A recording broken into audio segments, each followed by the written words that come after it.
Good afternoon, everyone, and welcome to what looks like an absolutely bumper PMI Live. No pressure demo, but we've blown the top off our upper control limit this afternoon with number of registrations, and it is fantastic to have so many new faces with us. For those of you who are new to PMI Live, as the name suggests, it is a live and active event.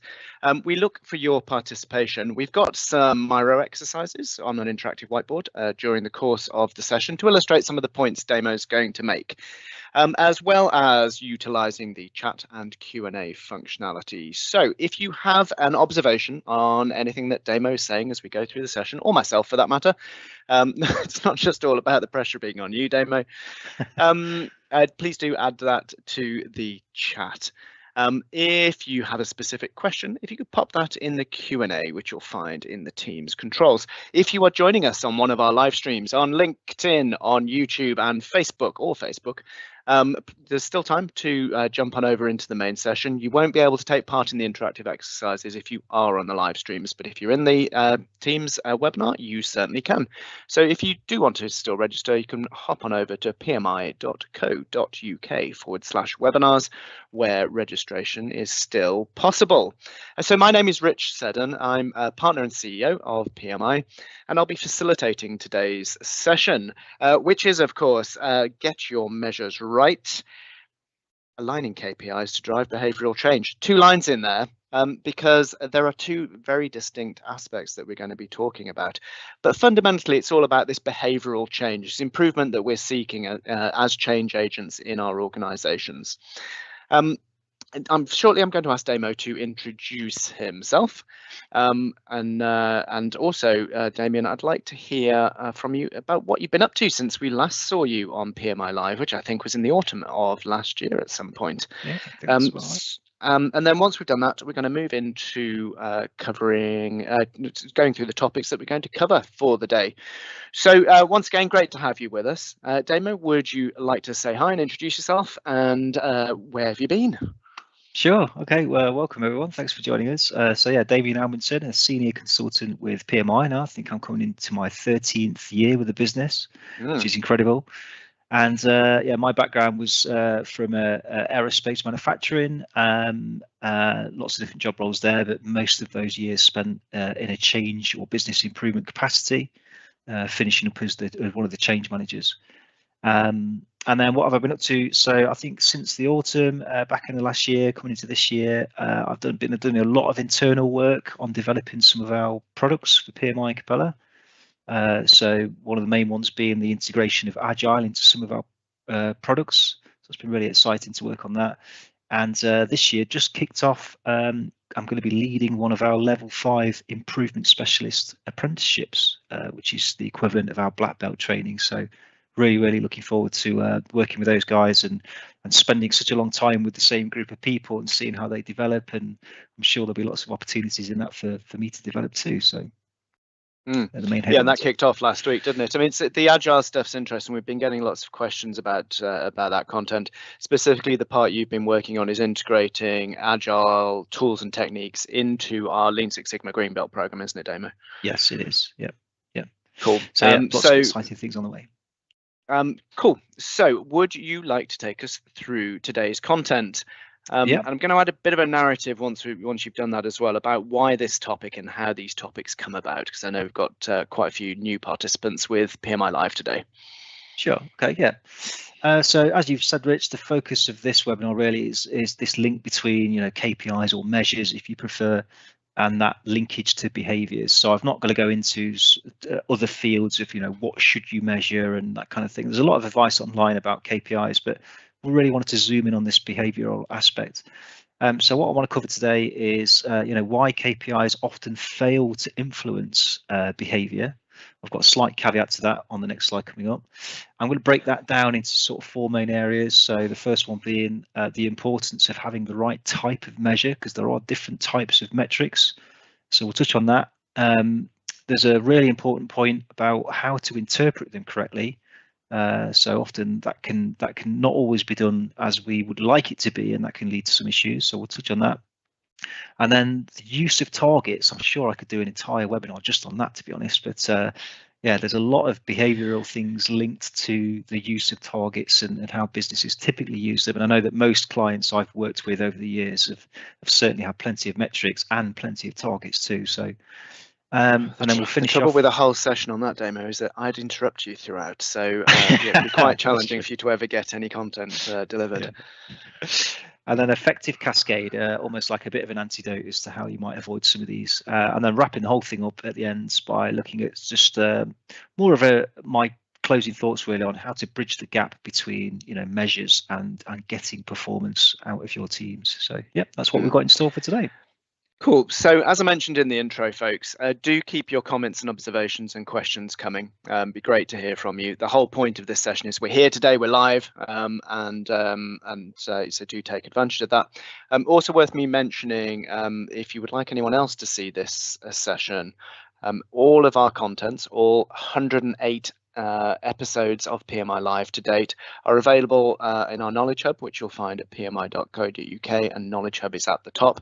Also there you'll find all of our podcasts, leadership podcasts, and tool-based podcasts, as well as the webinar recordings and all of our thought leadership content that we put in there, all available for free. Do hop on over and you'll find a whole wealth of it. It's searchable, filterable. And then the second point I wanted to make is how these topics come about for PMI Live is through us having our eyes and ears open with our clients, working across industries, across sectors. But also we'll send you a voice of the customer survey, and in there the final question is asking you for suggestions of topics that you would like us to see. We're currently scheduled up to May thus far, so we've got another 5 months to go at the moment, but beyond that the schedule is still all open and up for grabs for 2025. So do make your contributions and we'll see what we can do. I've got a feeling there might be a bias towards targets from this webinar in that feedback, but we'll see. See what happens. Okay. Oops. Okay, so quick case study about why KPIs can often fail to, well, I've added the word here, influence the desired behaviours, because I think there's a flip side to this where they can often influence behaviours, but not the ones we would actually like. So yeah, well, obviously we'd like the desired ones. So I did some work some years ago with one of our clients who had a very popular KPI that many of our audience might also have in their businesses called OEE. It's probably more biased towards manufacturing type businesses, but effectively it's a measure of equipment, so usually large, expensive equipment, and it's a way of monitoring how available is that equipment to do the work. So it's a very, very common metric, and they had a measure running on that. It's one of their main KPIs. And of course, if they run too long below the average of that metric, that would cause them to start to struggle keeping on top of their production plans, and they'd start having late deliveries and all that kind of thing. So naturally, they were very interested in wanting to keep that and improve that. In order to translate that measure to their production teams, the people that actually run the equipment, they had a daily shift metric, which looked something like this. So it was just a regular bar chart. It was all done by hand. They figured out the maximum amount of hours they could lose per shift was around 20 hours. That was sum total across multiple pieces of equipment, just in case you're wondering why it was so high. And of course, if they were over that 20 hours, they would consider that a sort of disastrous shift. And if they were under the 20 hours, then they'd kind of be saying that that's reasonably okay. And the problem was that when we spoke to the operators, they didn't feel like they could really fully influence that lost hours number, which got really interesting. So we did a bit of deeper analysis with them, and we split these lost hours down by stratifying them out. And we used a simple Pareto tool. I'm sure many of our audience are familiar with this one. And what it told us is that if you look at this Pareto, the first two largest losses there were different types of breakdown, mechanical breakdown. Now there was an entirely different function and team who were responsible for that particular loss in terms of breakdowns and planned maintenance activities and all that kind of stuff. So they were right. The operators had nothing or very little influence on stopping the equipment breaking down. What they could influence, however, was the next two losses, which were setup losses and speed losses, which was to do with how the equipment's run. So when we refocused the measure on those, with regards to lost hours, suddenly it actually meant something to them, and then they could engage with us more about theories as to how we might start to work on that and improve that. So I guess the key lesson there is, you've got to be really careful. It's great that they were sharing measures with their people. I'm going to talk about that later on, but if people don't feel like they've got that connection to them in terms of how can their daily work influence where that measure is likely to go, how can we expect them to be motivated to want to get involved? Well, indeed, Damion, you've hit the nail on the head there. I mean, any leadership team that has ever been in a KPI measurement development workshop with myself will be very familiar with one of my pet themes, which is, in order to develop meaningful methods and use them effectively, you must be aware and have knowledge of the process by which those measures are derived, i.e. what is giving you those results. And this is a really great example here, because it's perfectly normal to see that middle chart there with the lost hours, and it's usually in red when it's hit the line and breached, or whatever you call it. And then you end up with the wrong things, the wrong actions being taken. If you don't have sufficient knowledge of the process. And what this very clearly says is the problem isn't in your breakdown times, particularly in this circumstance, or within your influence. What's in your influence is how quickly we get up and running and closed for the end of shift. These kind of charts are very common in all kinds of sectors, and I've seen OEE, the overall equipment effectiveness, used in the call center industry really quite widely, and that's usually on measures like first time answered, or number of calls unanswered, number of dropouts, etc.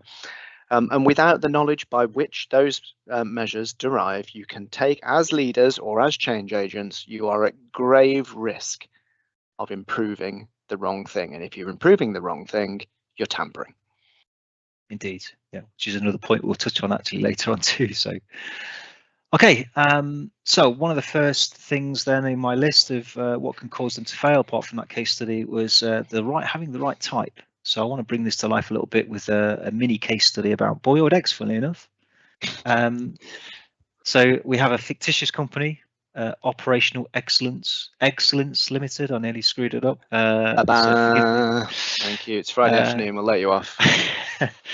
They've got a company vision, which is to be the world's premier purveyor of perfectly cooked runny yolk boiled eggs, renowned for exceptional quality, customer satisfaction, and sustainable practices. So, like most businesses, they've got a compelling vision.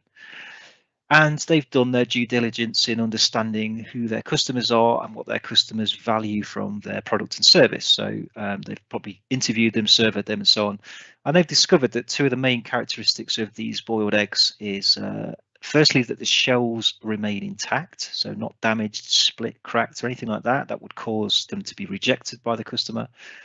And the second requirement is about the yolk of the egg. It has to be just right, just runny enough, not too stiff, not too thin.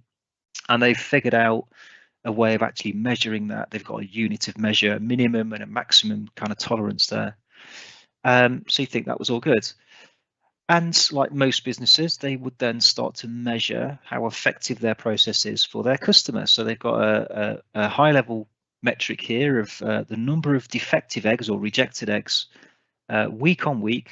So we've got the first few weeks of the year here, and the scale is the average number of defects per 100 eggs produced. So they've normalized the data. So the up and down movement here is not because of changes in demand or volume. It probably is the reject rate. Okay, so hopefully that's a fairly common bar chart. Most of our audience, I'm sure, have got something similar to this, tracking various things in their business. But what I want to do is I want a little bit of help from our audience now to critique this measure and give us some feedback on it. So we're going to head over to Miro, and my esteemed colleague is going to pop a link for you all in the chat there, where you'll also find a password for the link. Password for the board. And just while people are coming on and navigating that link, just for those that are less familiar with Miro, to navigate around, a couple of fingers together on your trackpad can move the board left, right, up and down, and then two fingers pinched or squeezed together will zoom you in and out. If you're on a mouse, it's pretty much click and drag. And Damion, Cool. just a heads up, we have so many people in today. You are going to need to create some more post-it notes, I'm delighted I was just to say. thinking that. Yes, yeah, I might just quickly do that now, actually, before anybody goes and scribbles on any of them. There we go. Let's get some down there. So once you come onto the board, it should open up with this view, and I'd like you to head over to this left-hand board here. And the question I'm posing to the audience is, what positive uses does this KPI have or give us? Okay, so in terms of what would it be useful for? What's good about it? So choose one of those yellow sticky notes, any that you choose, just double click in there, and then you should be able to start typing some text away. Just a handful of words will do. Don't try and write too much, and we'll see what kind of thoughts our audience gives us. So you've got the measure in the middle here with key performance indicator on there, the bar chart by week, which is showing the number of defective eggs per week. And the question Damo's asking is over on the left-hand side.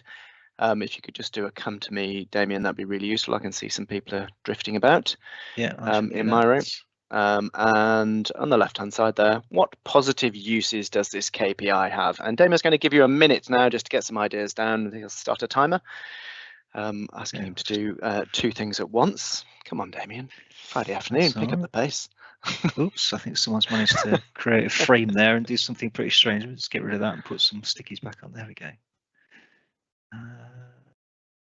Okay, so good news is we can see things being responded to. So a couple of tech issues there. All right, so on the left-hand side, what positive uses does that KPI have? 1 minute. First thoughts, please, folks.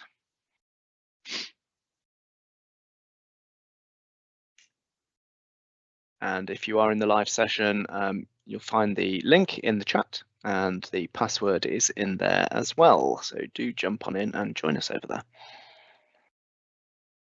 If the event, in the event that you can't use Miro, just pop it in the chat if you're unable to get access, and let us know your thoughts on this. What positive use does this KPI have?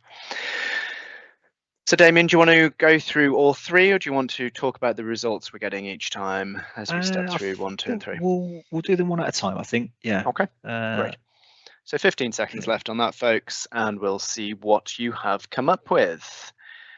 I think my colleague, I can see my colleague Dennis's name in here. Dennis, if I could ask for assistance from you, if you wouldn't mind duplicating the post-its on the other questions for us before we get to them, that'd be most helpful.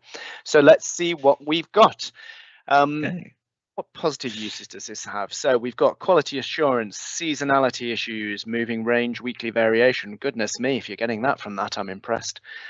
Process control, defects only, thank you. Fallout rates, RFT indicators. Right first time, I think that is. Right first time, thank you. You could hear in my tone of my voice, I was struggling to remember what that might be. Tells you how many defects per week, provides view of quality variation, data over time. Quality and trends.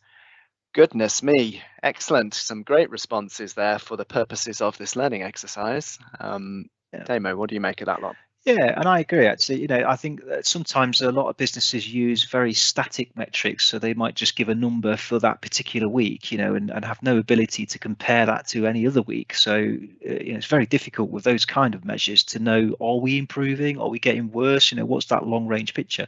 So I think the fact people have talked about trends and being able to see progress over time, yeah, that's I would certainly agree that that's something that this measure is probably good for. And it might indicate to us that we would need to improve. These sorts of measures, results measures, are often the starting point for a lot of improvement projects. They're the high level metrics in the business that tell us, are we doing okay or not, and if we're not, what are we going to do about it? So all right, great. Okay, then I want to move us on to another question. This one is sat beneath the graph on the Miro board. So if you come around to that part of the board, in fact, I'll bring everyone to where I am just in case you're not too sure. And this time I'm asking, well, what does the KPI not tell us? So this time we're being more critical of it. What might it not be so useful for, or what information is it not providing us that might be useful in the scenario that we've set up? So we'll just give everyone a minute to drop some thoughts down there. See they're coming in a lot thicker, a lot quicker and faster this time. Yeah, and I can see the participants has jumped up as well. Again, if you can't get access, I can see some of you having some issues getting into the board. Pop it in the chat in the main webinar session. So what does that KPI not tell us? Lots of stuff flooding in here. And we've got a request, is there a session for French speakers? I can actually turn on real-time translation, so let's see if this helps. I think, let me just try that for you.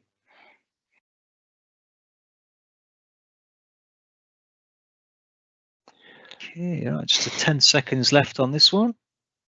Get your last few thoughts down. Well, I've got all sorts in here.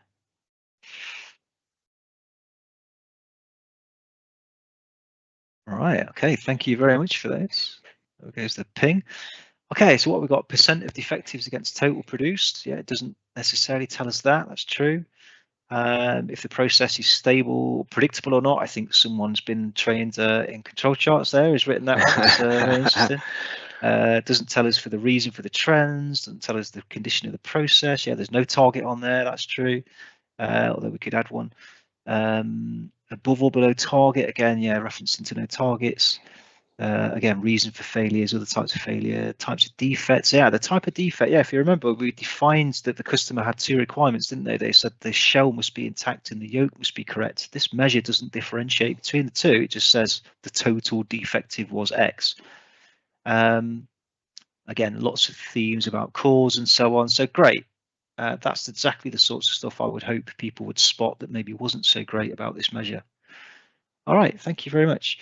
Okay, so the last question I would like to ask is, let's imagine that this was a, quite a senior review and you were all the workers in that business in operational excellence, and someone quite senior was going to demand to know what caused our poor performance in week 2 and why might that be a challenge. What might be challenging about trying to answer that question? So if you look at the chart, we can see that week 2 of this chart was the highest defect rate we've ever had, according to this data, and we're now probably in week 7.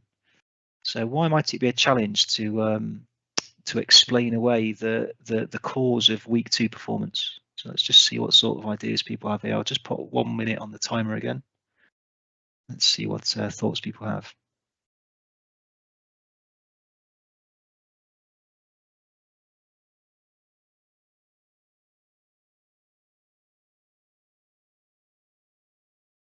Okay, let's bring everyone to where I am just in case anyone's. You'll find it just on the right hand side of the measure screen.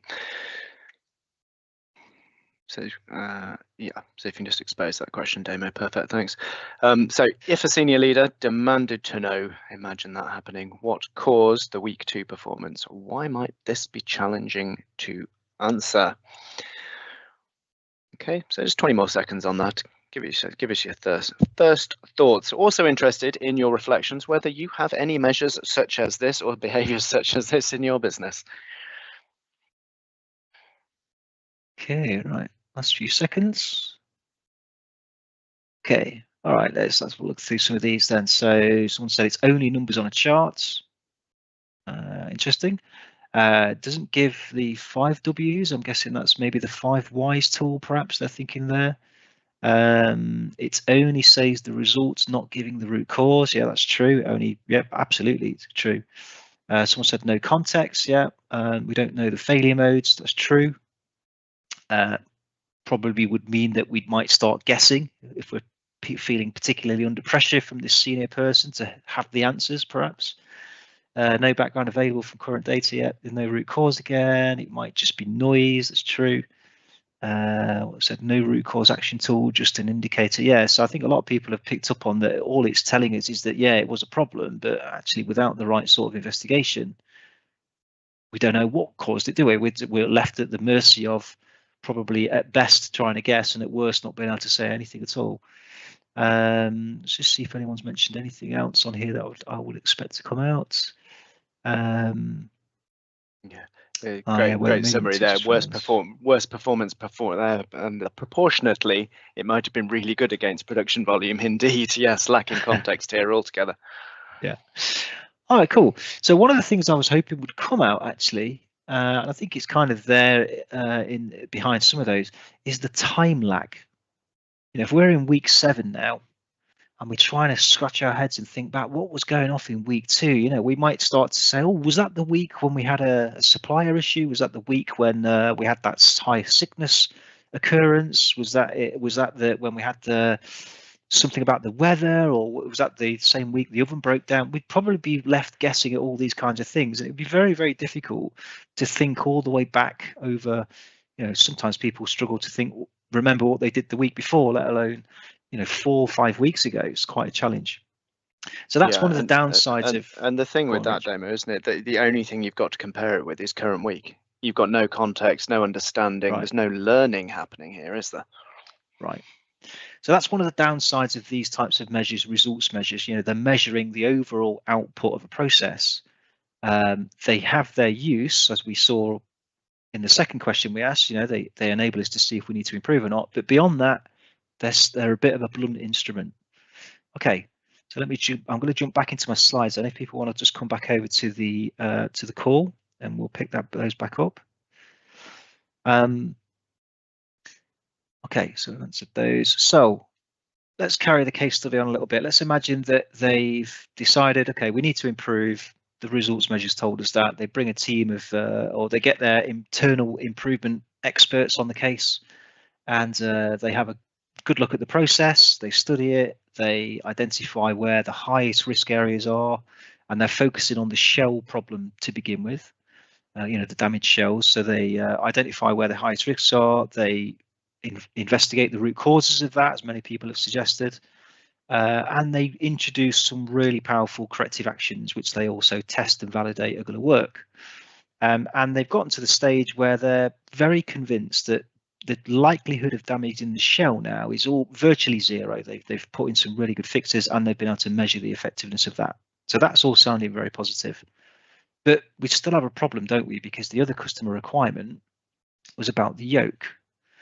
So if we assume that we need to measure if the yolk is acceptable or not to the customer, why might that be a challenge? So don't do this on Miro. Just if you want to pop some thoughts into the chat of the Teams call for us, why would keeping an eye on the yolk acceptability during the process be a challenge for them? And I think people are probably going to get this pretty quickly, but let's see. They can't see it. Indeed, you can't see it. Yes, it's in the egg. You'd have to open the egg, would cause wastage. Can't see the yolk. It's destructive. You can't find out without breaking it. Right, which of course would cause a defect, right? Because we said that's the other requirement. We can't break the shell. We can't crack it and put a hole in it or stick a probe in there or anything, because then we're going to get a defect. Now, people would say at best then we might need to start sampling one in every so many, and of course that's still destructive testing. It's doable, but it's expensive. So let's imagine for a moment that we've standardized some of the conditions about the egg, right? We've got a standard, so the egg is a certain type. Let's say it's a hen egg. We're going for a medium size only, so we don't need to worry about different sizes. We're going for a fairly typical age, and we've standardized the temperature that they begin with prior to cooking, so they're all at room temperature.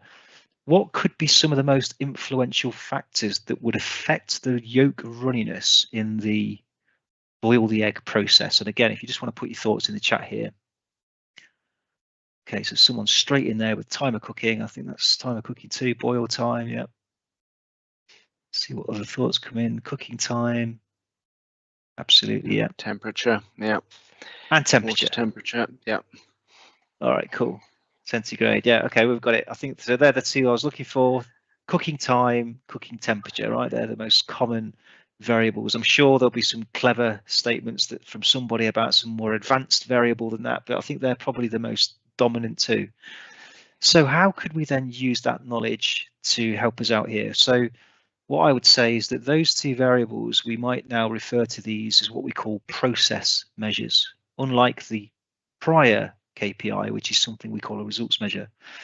And these are things that we really need to monitor live as the process happens by the people doing the work. I would even have these metrics actually down in the kitchen right next to where these eggs are boiled.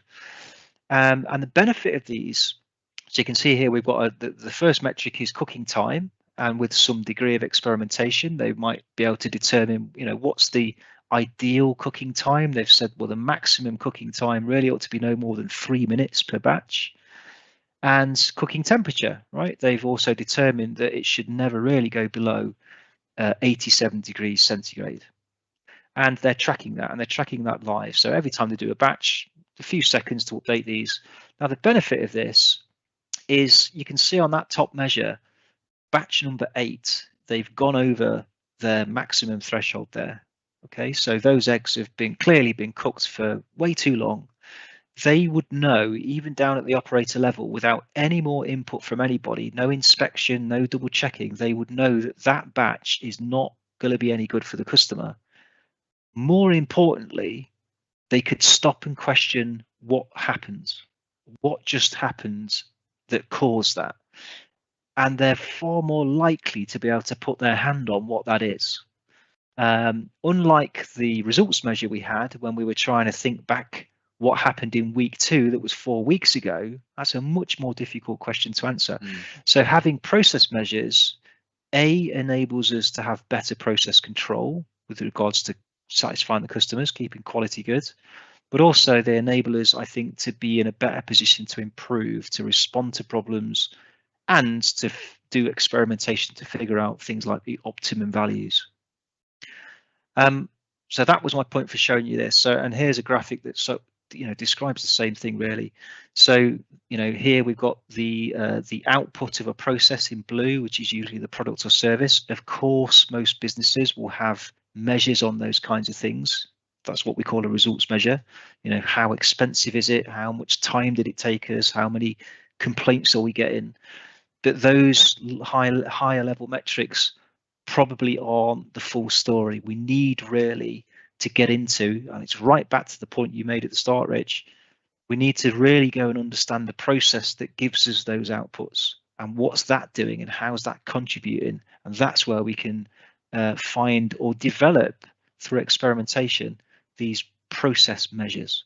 So and here's the thing, Damo, with the distinction between those two, results measures and the process measures, you've got no chance of influencing the process if you're only looking at the results measures. It's too late, it's gone, the opportunity has been lost. Whereas the example you just given there with the operators knowing that those ones have already been cooked for too long, for example, but how often do I see this where these are ill-defined and muddled between the two as to what is a results measure and what's a process measure?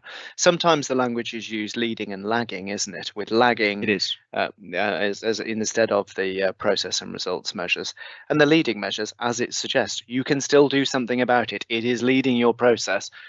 But the other point, Damo, I think I'd like to make at this point is around the topic you just touched on about knowing where to improve and knowing your priorities for improvement and what you can influence. I often liken these two things, results measures and process measures.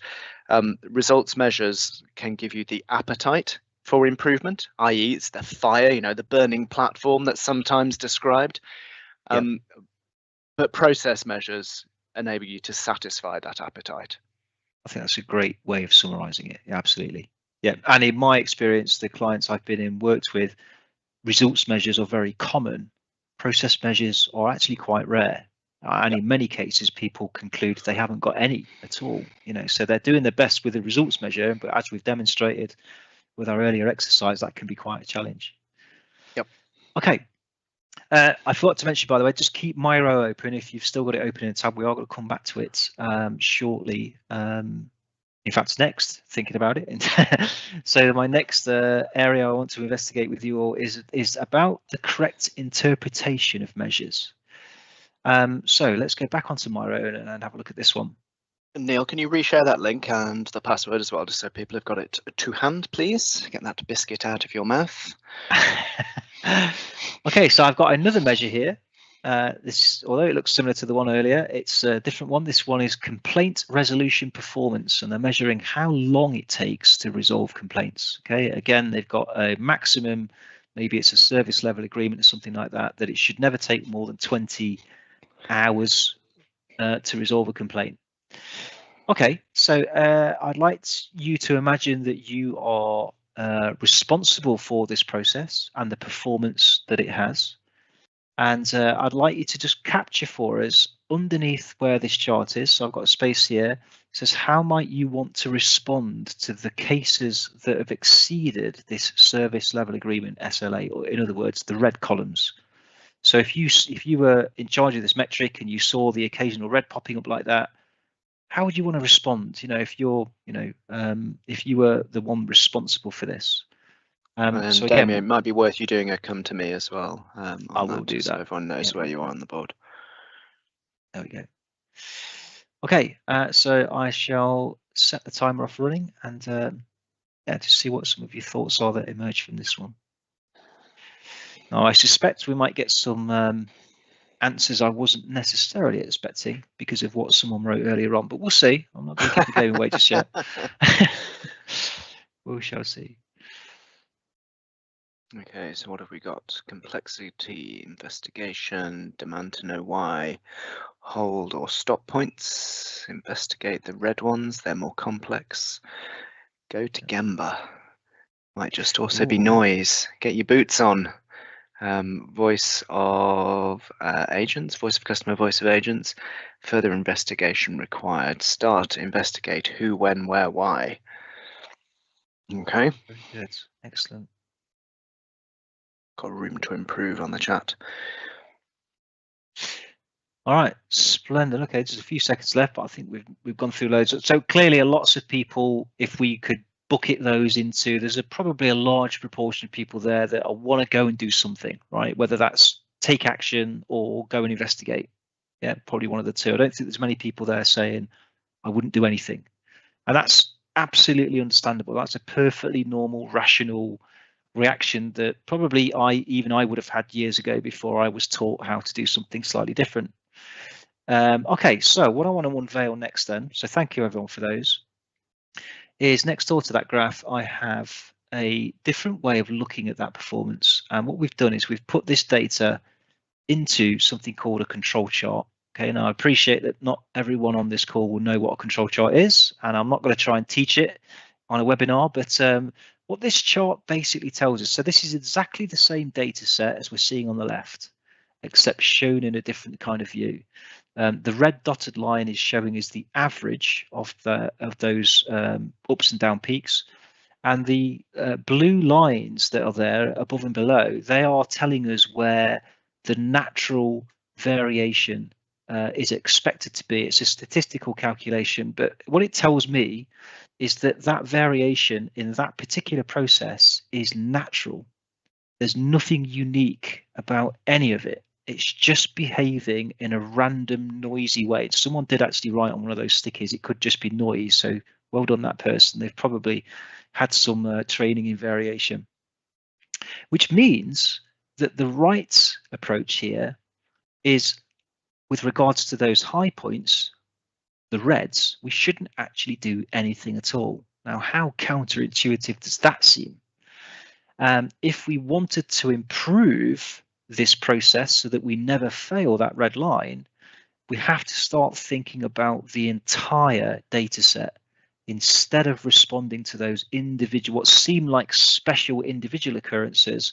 Actually, with the right training and the right tools, we can learn actually that they're not special at all. There's nothing more unique about those red high points than there is anything unique about those very low points as well. Now, I know that seems really counterintuitive, but let me try and explain how you would improve that type of situation with the right thinking mindset. And I've chosen to use a histogram for this. So here we are then. This is something like the same data set shown in the histogram, and we can see that we've got the 20-day maximum on the right hand side, and you can see that only a small amount, but nevertheless a small amount of that normal distribution of that performance is beyond that line. That means that sporadically we will occasionally see what we would probably see as failures, or something's gone wrong on that particular day or that particular case. So how do we improve it? Well, one option would be to reduce that variation, to reduce that natural process variation to the point at which all of the variability is below that red line maximum. And of course, that requires a certain skill set. And if you have people in your organization that are perhaps like level 4 improvement practitioners from an apprenticeship point of view, or green belt trained people, they do have the skills and knowledge to know how to do that. Okay, so if you've got those people in your business and you recognize this kind of problem, perhaps that's the great opportunity for a project to start. And Damion, I've popped a link in the chat to the Knowledge Hub, which I've filtered actually for you. So it should present you, if you scroll down with a search, for 8 separate webinars that are on control charts. Fantastic, yeah. Some with yourself looking considerably younger, I might add. Yeah, I thought there was one of those I did a while ago. The other strategy you could have here is, instead of tackling the variation, we could try and attack the average. So if we can somehow theorize about how to lower the average, effectively what that would do, if I grab hold of this histogram, is it would lower the histogram to the point where, again, all of the variation is still there, but it's lower, it's less likely to ever exceed that. And most businesses will probably try and do a combination of those two at the same time. But the key thing there is the difference in thinking and mindset. Here we're thinking about the entire process and all of the data points as one thing, as opposed to this other view where we're responding to something just because it's breached an arbitrary line, and somehow that makes it unique. So it's a really, really powerful thing to learn about.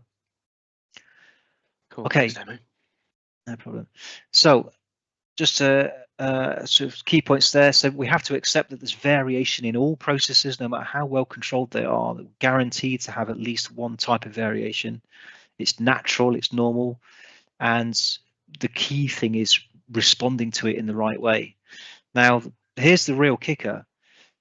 People without that knowledge are doing their best, and they're operating or responding to that chart we saw on the left with good intentions, best intentions. In fact, they believe that that response is actually the right thing to do, the correct thing to do, and I can't fault them if they've got no other knowledge.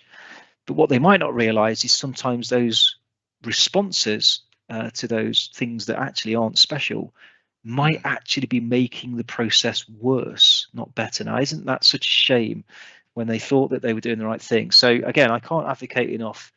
If you're going to work with data, KPIs, measures, having some level of knowledge about variation, I think is really, really crucial to make better decisions and to help your people have those better behaviors.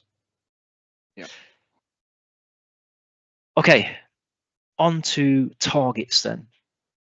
So I'm sure all of us have experienced working alongside or with targets once or twice in our careers, if not more often than that. So, and I want to get into this really with this thought. If we are supposed to be using measures and KPIs genuinely for learning and developing new theories and that kind of stuff, why might using measurements instead to punish or reward, why might that damage the effectiveness of using measures to learn? And there's a really great quote that we've shown before in other webinars from this chap called Brian Joyner that said, when people are under pressure to meet targets, they're going to default to one of 3 behaviors. Option 1, they're going to measure the truth. They're going to conclude that something's not as good as it ought to be, and then they're going to try and improve. Now, unless you've got the knowledge and skills and tools to do that, that option's not even on the table. So if that option's not on the table for people, then they're going to more likely to default to option 2 or 3. Option 2 is they're simply going to distort the process so that they can either avoid that punishment, or they can get that reward, that carrot on a stick, or they're going to distort the data. They're simply going to start massaging and manipulating the numbers in some way so that they look more attractive and more desirable, and again avoid that punishment or that reward. Or worse, and this, both 2 and 3 demo, I think. Or both. Or both. And this happens not just in businesses, it happens in governments, it happens in all sorts of things. There's numerous news articles I've collected over the years that really illustrate this. And I think, Rich, you had a a good example of your own. Yeah, indeed. We were chatting this morning, weren't we? Yeah, a project I did many years ago, and I'm going to be fairly cautious with the examples here because I can see someone from that project team is on the webinar today. So you'll recognise this story. Great to have you with us. Naming no names. So this was in a vehicle industry and in a vehicle setting, and they had a overall measure which very similar to the defect that you saw with the eggs earlier on, overall measure which was of vehicle availability. Okay, sounds fair enough. Of course, it's the thing that drives our revenue. How available are our vehicles? And there was a problem with the vehicle availability, and the CEO fairly rapidly decided that it was due to the fact that one particular major component kept failing and wasn't available. So the final vehicle needed it, so set up a project team to look at this damn problem that kept persisting.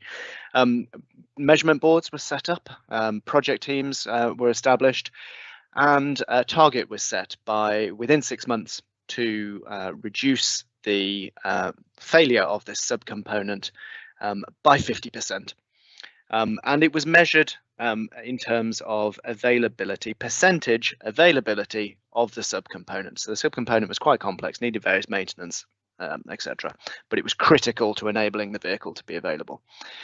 After the 6 months, the measure had indeed improved. The percentage availability of the subcomponent had massively improved, but the vehicle availability had gone in the opposite direction, had deteriorated even further, massively impacting revenue and resulting in all kinds of stock market announcements that were necessary because they'd missed their targets. When we were called into the project was after that 6 months to help work out what on earth has been going on, come and sort this black hole. How can this be? We fixed the component availability, yet the vehicle availability has plummeted. And fairly rapidly, it turned out that number 2 and 3 had gone on here because of the behaviours of the leader. People were being punished when that measure wasn't moving in the right way. So bear in mind, this measure that they were being held accountable for on a weekly basis was percentage availability of the subcomponent. The team did the natural thing because their livelihoods and jobs depended on it. They took components out of service, which resulted in an improvement in the total percentage available, because all those defective ones were just removed from the pool. So of course the percentage went up. So this CEO had been beating people every week and congratulating himself and his team on the success of improving the availability. And there was such a culture of fear that no one told him that how they'd achieved it was by removing all of the components, because of course he wouldn't spend the money on the improvement work that actually needed to be doing, and the measures were so blunt that it resulted in stock market announcements ultimately. And for us, it was fairly simple to solve once the truth was known. It made people look very foolish, and it made for a whole lot of really demotivating behaviours and environments, verging on toxic, I'd say. Yeah, it's such a shame, isn't it? But I think what it illustrates though is that then people might get really upset with the people that did that sort of thing and cheated. But actually, how can we? I wouldn't blame them. If you're under that first thing I said, this is not their fault. Their livelihoods depended on it. Of course, they did what they needed to do, which was improve that stupid measure. Yeah, and so really the responsibility sits back with the leadership team and the management team that are creating that culture, and it's right back to the point actually that's in this whole section about targets. Targets are fine. It's more about how we use them and respond to them, more importantly.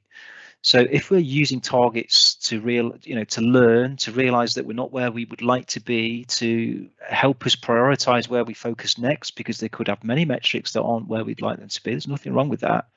Gauging overall success, that kind of stuff. That's how we should use them. And if you couple that with the point I made last about the understanding of variation, you get this really, really powerful change in mindset. There's a quote from Damion that said, simply management by numerical goal alone is an attempt to manage without knowing what to do. So just seeing a number and demanding that we get it on target magically somehow, and people will figure that out, it's probably not going to work. So yeah, I think we have to be really, really careful about how we use and indeed set targets. But more importantly, the behaviour that goes with it, I think, is crucial, because we none of us would want that the option 2 or 3 from Brian Joyner. We would all really want our people to be engaged in actually facing the truth, if that's what we need to look at, and then having the ability to go out there and actually do something about it.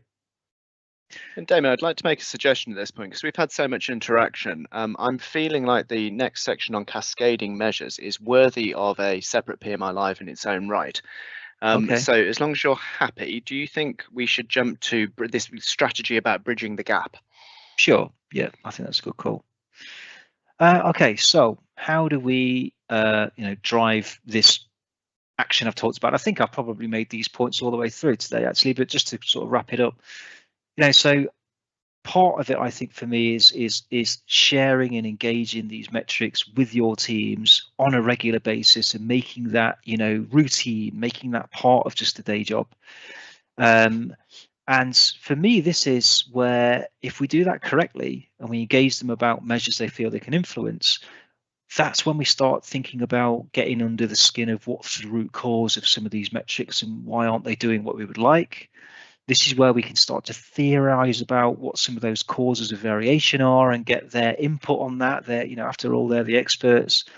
And you can even use coaching with your people, again, using something like the PDSA logic to help walk people through, so what was your plan to tackle this performance issue what was the last step you took? How did that go? What did you learn from that? Therefore, what are you going to try next? That's the conversation we want our leaders and managers to be having with the people, rather than banging tables and saying, I'm all upset because we're not where we should be according to some arbitrary target.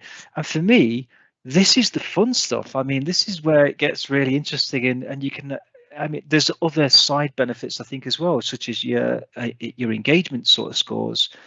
Do I feel like I have a conversation with my manager and so on? Do I feel engaged in my work? There's all kinds of other benefits to this as well that you can grow that network. So yeah, a mute point, I think, but I think a really important one for us to be thinking about, how do we do it if we want to instill those desirable behaviours? I think it's really all comes down to how we work with our people and engage them in that challenge, rather than try and dictate to them what we want to see change. Yeah, so I think, Damion, just on the point you're making there, you're indicating about this concept of cascading, as we talked about this morning. We had a theory that may end up being worthy of its own session in its own right. So we will do that, and we'll let everyone know about it. And for the eagle eyes of you who have noticed the AI image without the chairs around the table there, well done. On the subject of AI, if you missed our hot topic discussion, then we went live on the live streams on Wednesday of this week, discussing the new DeepSeek AI tool. I've just popped a link in the chat for you, and that's an interesting watch, I think, on a very hot topic on AI. It just occurred to me as you made the observations on the image. Yeah. Cool. So, Damo, do you want to wrap up with your summary points? Yes. And take it from there? Yeah, sure. So, first one, process measures are better for improvement and control, as we saw with the egg case study. I think a knowledge of variation at all levels of an organization is really key to prevent making those accidental mistakes in how we respond. KPIs and their associated targets, we should be using that for learning as opposed to any sort of punishment or reward mechanism if we want to avoid those undesirable behaviors. And how we cascade can also make a big difference as well, about how we seek ownership of and engagement with people. And KPI reviews, make them part of the everyday. Engage your people in the change. That's the fun part. Yeah, absolutely. Cool. Thanks, Damo. So folks, just to wrap up this afternoon's session, I've mentioned the Knowledge Hub several times. This month's latest content, we've got the Leading for Business Excellence podcast and vodcast, with Ron Darnell, who's from Siemens Energy. A great interview there, so exploring some really interesting topics.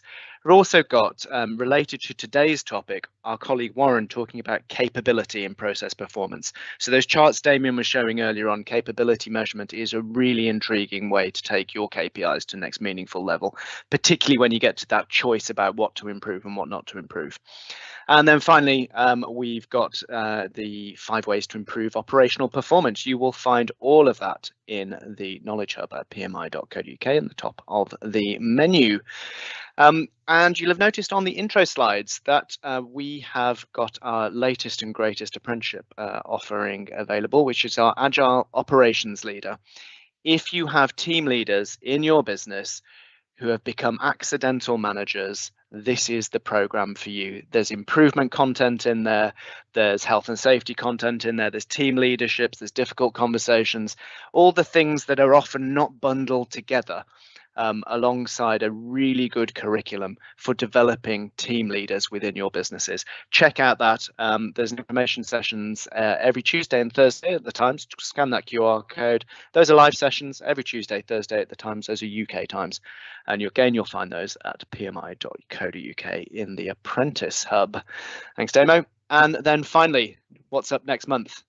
We have a real life case study, which is one of our own processes we are lifting the lid on. This will be hosted by my colleague Dennis Cromentine-Marsh and presented by Mark Allison, who's been leading the project to re-engineer one of our own in-house enrolment processes, customer-facing process using both Agile and Lean Six Sigma tools. So a real great opportunity. It's a warts and all story, and we've got voice of the customer in there as well, so you can see how we've tackled that and how we've brought that to life to transform a real-life operational process. And that, of course, is on the final Friday of the month at 1500 UK time, and you know where to register. So all that remains to say on behalf of myself, I nearly called you Dennis then, Damion, Damion, and everyone at PMI, including the biscuit chomping Neil, who's been glamorously assisting in the background here. Thank you so much for joining us. It is our pleasure to deliver these sessions, and we hope you've enjoyed it. Do look out for the voice of the customer, and we'll see you next month for PMI Live. Thanks, folks.